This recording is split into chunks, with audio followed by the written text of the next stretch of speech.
In the sleepy town of Ravenswood, where the misty dawn kissed the rooftops and the moonlight serenaded the streets, a mysterious shop stood tall. Peddler's Attic, a place of wonder, a realm of magic, where the fabric of reality was woven with the threads of fantasy. For generations, the shop had stood watch, its wooden sign creaking in the gentle breeze. Few dared to enter Peddler's Attic, for rumors swirled like autumn leaves on a windy day. They said the shop was cursed, that anyone who crossed its threshold would never return the same.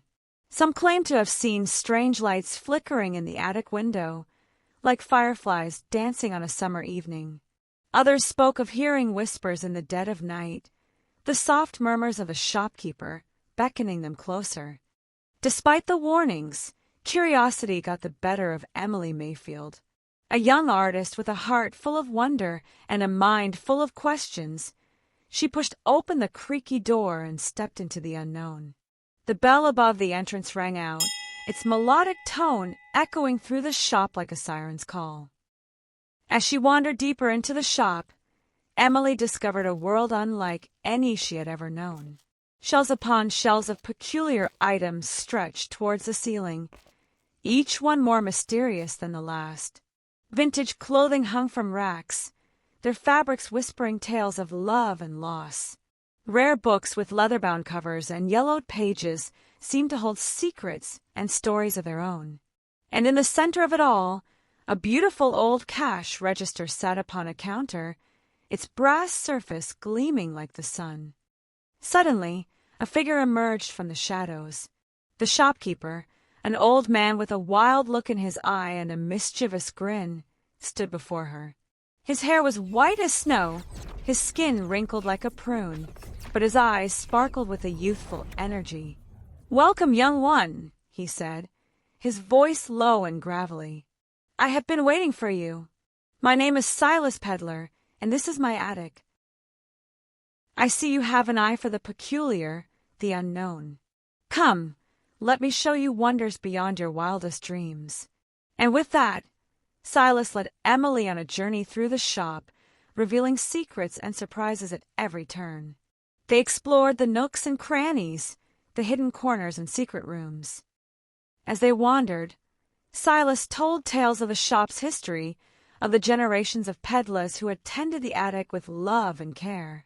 He spoke of his own adventures, of the far-off lands he had traveled and the strange creatures he had met.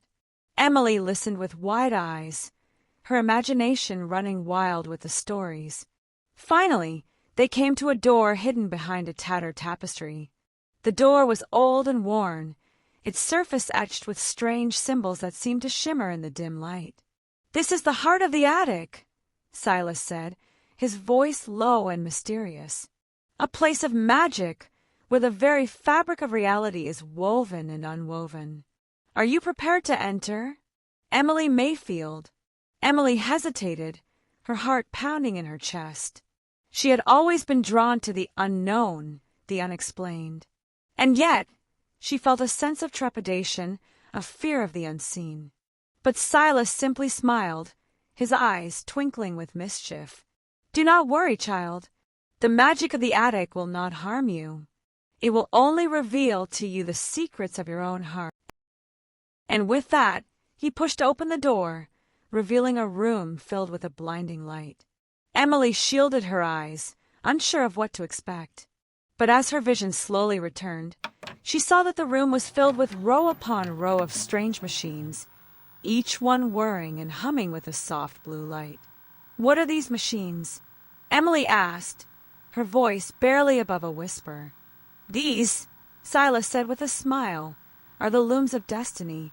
With these looms, the very fabric of reality is woven and unwoven. The threads of time and space are manipulated, creating new paths and possibilities. It is here in this room that the peddlers have woven their magic for generations." As Emily watched, a figure emerged from the shadows. A woman with long flowing hair, and eyes that shone like stars. She was dressed in a flowing white gown, and her presence seemed to fill the room with a soft, ethereal light. "This is my daughter, Ariana," Silas said, his voice filled with pride. "She is the weaver of the attic, the one who tends the looms and weaves the fabric of reality." Ariana smiled, her eyes sparkling with mischief. "Welcome, Emily Mayfield," she said. "I have been waiting for you. You have a special role to play in the magic of the attic." And with that, Ariana led Emily to one of the looms. It was an ancient machine, its wood carved with strange symbols that seemed to pulse with a soft, blue light. "This is the loom of fate," Ariana said, her voice low and mysterious. "It is here that the threads of destiny are woven, creating the paths that we walk in life." As Emily watched, Ariana began to weave. The threads of fate were like nothing Emily had ever seen before. They shimmered and glowed, each one a different color, each one pulsing with a different energy. Ariana's hands moved deftly, weaving the threads into a complex pattern. As she worked, the room began to glow with a soft, ethereal light. The machines hummed and whirred, their blue lights flashing in time with the beat of Emily's heart. She felt herself being drawn into the loom, felt her own thread of fate being woven into the pattern. Suddenly, Ariana stopped. She stepped back from the loom, her eyes closed, her chest heaving with exertion. The room fell silent, the only sound, the soft hum of the machines. "It is done," Ariana said, her voice barely above a whisper. "The threads of fate have been woven, the paths of destiny have been laid out." And with that, the room began to fade away. The machines disappeared, the looms vanished, and Emily found herself back in the main room of the shop. Silas stood before her, a small smile on his face. "You have been chosen, Emily Mayfield," he said. "You have been chosen to wield the power of the attic. You have been chosen to weave the threads of fate." As he spoke, the room began to spin. Emily felt herself being pulled towards the door, felt the power of the attic surging through her veins. She stumbled out into the street, gasping for air, her heart pounding in her chest. And when she looked back, the shop was gone. The sign was gone, the door was gone, and in its place was a blank wall, as if Peddler's attic had never existed at all. But Emily knew the truth. She knew that the attic was real, that its power was real, and that she had been chosen to wield it. She knew that her life would never be the same again, that she would never see the world in the same way again. For Emily Mayfield had discovered the secrets of Peddler's attic. She stumbled through the streets, her mind reeling with the implications of what she had just experienced. The power of the attic was still coursing through her veins, and she could feel it calling to her, tempting her to return and wield its magic once more. As she walked, the streets seemed to grow stranger and stranger. The buildings seemed to twist and writhe, like living things, and the sky above seemed to pulse with a strange, otherworldly energy. Emily's feet carried her back to the place where Peddler's attic had stood, as if drawn by an unseen force. But when she arrived, she found only a blank wall, just as before. She reached out a hand to touch the wall. As she did, she felt a sudden jolt of energy. The wall began to shimmer and dissolve, revealing a dark and dusty corridor beyond. Without hesitation, Emily stepped forward into the unknown. The corridor stretched out before her, lined with cobweb-covered portraits and flickering candles. She could feel the power of the attic calling to her, drawing her deeper into its depths. As she walked, the corridor began to slope downward, leading her deeper and deeper into the earth. The air grew colder and damper, and Emily could hear the sound of dripping water echoing off the walls.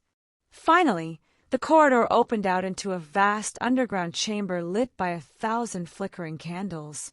The room was filled with row upon row of ancient, dusty bookshelves stretching all the way to the vaulted ceiling. At the far end of the room, Emily saw a figure standing behind a massive ornate desk. It was Silas Peddler, the old shopkeeper. He looked up as Emily approached and smiled. "Welcome back, my dear," he said. "I see you found your way back to us. Are you ready to learn the secrets of the attic?" Emily nodded, her heart pounding with excitement. She knew that she was on the verge of something momentous, something that would change her life forever. "Then let us begin," Silas said, gesturing to a large, leather-bound book on the desk before him. "This is the catalog of the attic. It contains the secrets of our order, the history of our craft. Study it well, and you will learn the true power of Peddler's Attic." Emily's eyes widened as she opened the book. The pages were yellowed and crackling with age, filled with strange symbols and illustrations that seemed to dance across the page. She felt a sudden surge of excitement and wonder, knowing that she was about to uncover secrets that had been hidden for centuries. As she delved deeper into the book, Emily discovered that the catalog was more than just a history of the attic. It was a guide to the very fabric of reality itself. She learned about the threads of fate that connected all things, and the looms that wove them into the tapestry of existence. She learned about the ancient magic that flowed through the attic, and the secrets of the mysterious shopkeepers who tended it. But as she read on, Emily began to realize that the catalog was more than just a book. It was a test.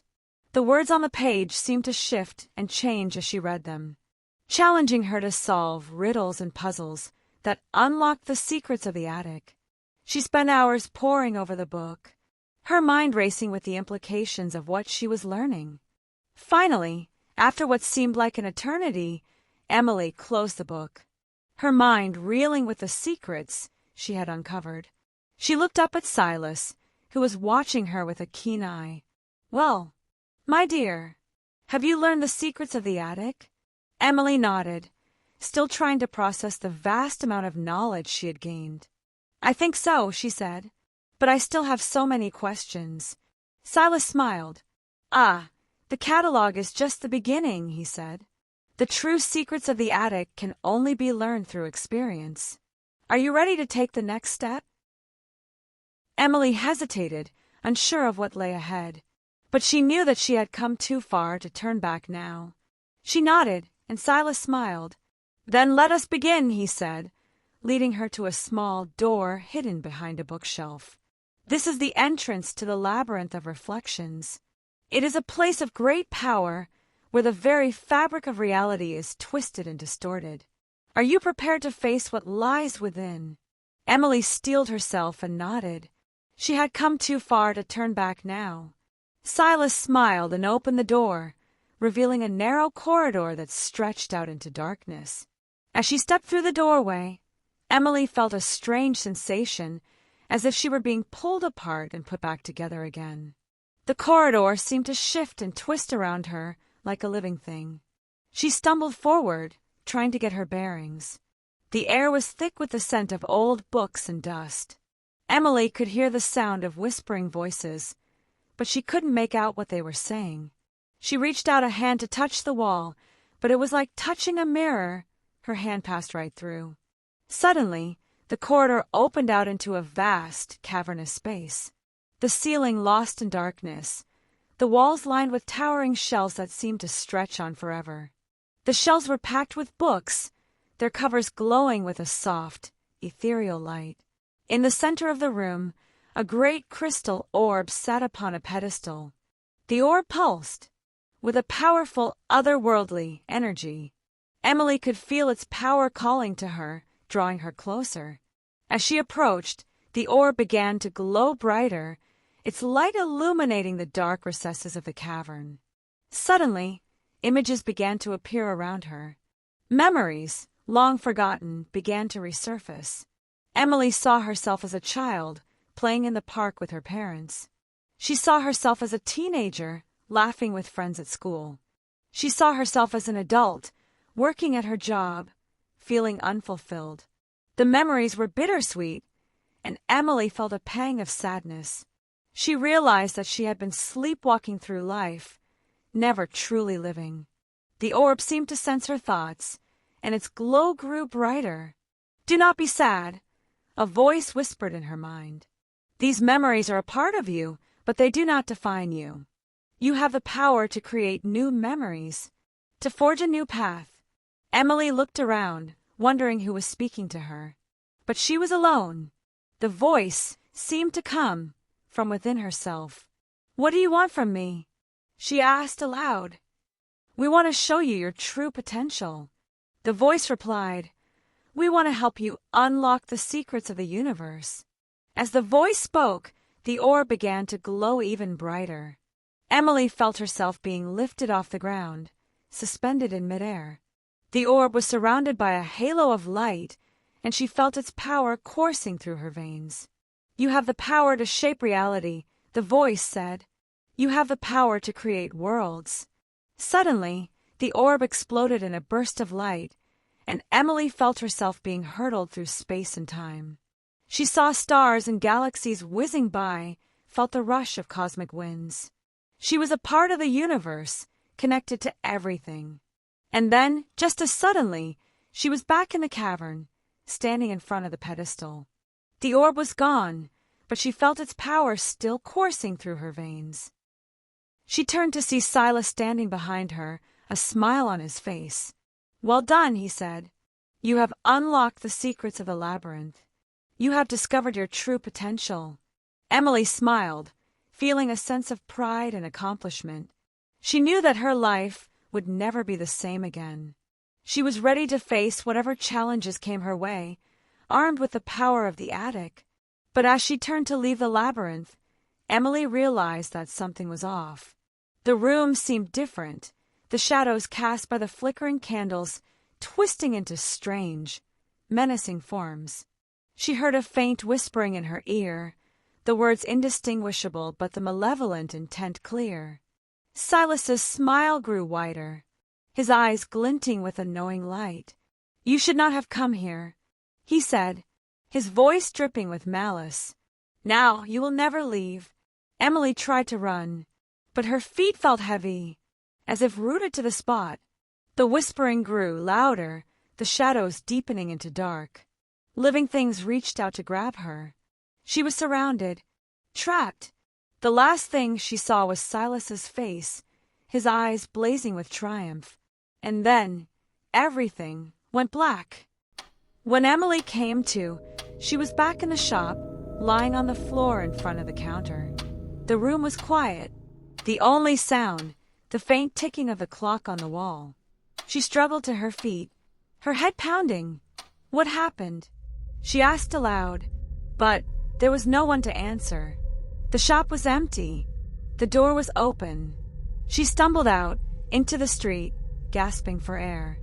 The town was quiet, the streets deserted. It was as if she had imagined the whole thing. But she knew she hadn't. She knew that something was very, very wrong. She stumbled through the streets, trying to make sense of what had happened. But her mind was a jumble of confusion and fear. She couldn't shake the feeling that something was watching her, waiting for her. As she walked, the streets seemed to grow stranger and stranger. The buildings seemed to twist and writhe like living things. The sky above was a deep, bloody red, and the air was thick with the scent of smoke and ash. She knew she had to get out of there, but she didn't know where to go. She was lost in a living nightmare with no escape. Suddenly, she heard a faint whispering in her ear. It was a soft, raspy voice, and it seemed to be coming from all around her. "You can't escape," the voice said. "You'll never escape." Emily spun around, trying to see who was speaking, but there was no one there. "You'll never escape," the voice said again. "You'll be trapped here forever." Emily screamed, but her voice was drowned out by the sound of her own heartbeat. She was alone, lost in a world of madness and terror. And then, just as suddenly as it had begun, everything went black.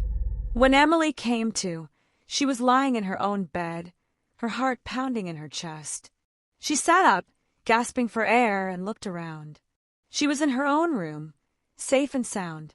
It was all just a dream, she told herself. Just a crazy, vivid dream. But as she looked around her room, she saw something that made her blood run cold. On her nightstand, in letters made of blood, was a single phrase. "I'm always watching." She knew it hadn't been a dream. She knew she was in danger. She tried to scream, but her voice was frozen in her throat. She tried to move, but her body was paralyzed with fear. All she could do was stare at the words, her heart pounding in her chest. And then, as suddenly as it had appeared, the writing vanished. The room was silent and still. The only sound, the quiet hum of her computer. She was alone. She was safe. Or so, she thought. As she lay there trying to calm her racing heart, she heard a faint noise. It was a soft, scratching sound, like fingernails on wood. It was coming from the wall. Behind her bed, she tried to ignore it, but the sound grew louder, more insistent. She knew she had to investigate. With a sense of growing dread, she slowly got out of bed and approached the wall. The scratching grew louder still, and she could feel her heart pounding in her chest. She placed her hand on the wall, and as she did, the scratching stopped. The room was silent once more, and then she felt it, a hand, grasping hers, a cold, bony hand that seemed to reach out from the wall itself. She screamed, jerking her hand back. The hand held tight, pulling her towards the wall. She was being pulled into the wall, into some dark and terrifying place. She screamed again, but her voice was muffled, as if she were screaming into a pillow. She was being pulled closer and closer, until she was face to face with a figure on the other side of the wall. It was the Silas Thing, the shopkeeper. He was staring at her with cold, dead eyes, his mouth twisted into a macabre grin. "Welcome," he said, his voice low and menacing. "I've been waiting for you." And with that, everything went black. When Emily came to, she was lying on a cold, damp floor. She was in a small, dimly lit room with stone walls and a low ceiling. She had no idea where she was or how she had gotten there. As she struggled to her feet, she saw a figure standing in the corner of the room. It was the Silas Thing, the shopkeeper. "Welcome to my home," he said, his voice dripping with malice. "You'll be staying here for a while." Emily tried to run, but her feet felt heavy, as if they were stuck to the floor. She tried to scream, but her voice was barely a whisper. "What do you want from me?" she asked, trying to keep her voice steady. "Oh, I want many things from you," Silas said, his eyes glinting with excitement. "First, I want to show you something." He beckoned her to follow him, and Emily felt herself moving towards him, as if drawn by an unseen force. He led her to a large, ornate mirror that hung on the wall. "Look into the mirror," he said, his voice hypnotic. "Look into the mirror and see your true self." Emily felt herself being drawn towards the mirror, felt her eyes being pulled towards her own reflection. And as she looked, she saw something that made her blood run cold. Her reflection was not her own. It was the reflection of a monster, a creature with glowing eyes and skin like a corpse. "You are not who you think you are," Silas said, his voice echoing in her mind. "You are one of us. You are a creature of the night." As she watched in horror, her reflection began to change, its body contorting into impossible shapes. She saw herself as a beast, a monster that roamed the night in search of prey. "You have always been one of us," Silas said, "and now you will join us forever." As he spoke, the mirror began to rattle and shake. The reflection began to reach out, its hand extending towards her. Emily tried to step back, but her feet felt rooted to the spot. The hand touched her face, and she felt a surge of energy run through her body. She was being pulled into the mirror, pulled into a world of darkness and terror. Then she remembered the orb, and what it had told her. "You lie," she said. "I am not you." She felt, suddenly, like she transformed into a being of light. A light that grew and grew until she exploded. And then everything went black again. When Emily came to, she was lying on the floor of the shop. The mirror was shattered, its pieces scattered all over the floor. Silas was nowhere to be seen. She stumbled to her feet, her mind reeling with what she had seen. She knew now that the fates had done their work. There wasn't any time for that yet. Only goal now was to make sure the monster that lurked in the shadows stayed banished forever. She ran from the shop, trying desperately to stay attached to this world, not stopping until she was back in what she thought was her own home. She locked the door, her heart pounding in her chest. She turned around, only to find that she was back in the shop again. She knew now that she would never be able to separate herself from the shop. She knew that she would never be able to escape the fantasies that lurked within its walls. Having accepted her fate, all she could do now is try to work with Ariana and her loom. She knew, with her newfound power, she could change Peddler's attic into something amazing and good. She never spoke of the evil that the Silas thing had sown again. Poor Ariana, the lovely weaver. Her mind had been shattered by the horrors she had witnessed in the shop. However, it seemed that something had wiped the evil from her mind. She now, mercifully, had no recollection of whatever it was that impersonated her father and the evils it had created. She had no memory of the thing that had held her captive. Now, there was only her bond with the attic, the loom, and especially with Emily, Peddler.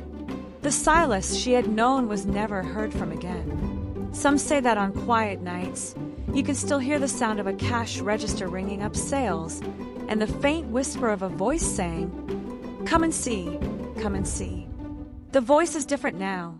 It sounds like an angel, like a beautiful speaker, one weaving good fortune with their words. The voice that people hear now sounds like a girl who once ventured into Peddler's attic